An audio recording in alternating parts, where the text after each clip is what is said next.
Hello అండి. గుత్తొంకాయ ఎల్లుల్లి కారం ఎప్పుడైనా ట్రై చేశారా? ఒక్కసారి ట్రై చేయండి. చాలా బావుంటది. రైస్‌లోకి కాదు అలాగ కూడా తినేయొచ్చండి. అంత బావుంటది. ఇక్కడ కొన్ని గుత్తొంకాయలు తీసుకొని అవి బాగా శుభ్రంగా వాటర్‌లో క్లీన్ చేసుకొని, వంకాయలన్నీ కూడా ఈ విధంగా కట్ చేసుకోవాలండి. ఇవి మొత్తం అన్నీ పక్కన పెట్టుకొని, ఇప్పుడు స్టవ్ మీద ఒక బాండీ పెట్టుకొని కొంచెం ఆయిల్ ఏసుకొని, కట్ చేసుకున్న వంకాయలన్నీ కూడా ఆయిల్‌లో ఒక్కొక్కటిగా ఏసుకోవాలి.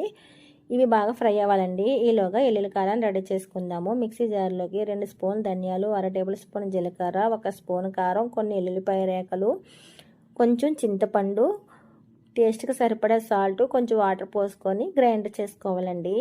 ఈ విధంగా గ్రైండ్ చేసుకోవాలి. ఇప్పుడు వంకాయలు చూద్దాము. ఇవి బాగా ఫ్రై అయినాయి కదండీ! రెడీ చేసుకున్న ఎల్లుల్లి కారాన్ని కూడా వేసుకొని ఒకసారి బాగా కలుపుకొని స్టవ్ సిమ్‌లో పెట్టుకొని 10 నిమిషాల పాటు ఫ్రై చేసుకోవాలి. చూడండి ఈ విధంగా అయితే అవుతుంది. దానిపైన కొంచెం కొత్తిమీర కానీ, కరివేపాకు కానీ సర్వ్ చేసుకుంటే ఎంతో టేస్ట్‌గా ఉండే గుత్తొంకాయ ఎల్లుల్లి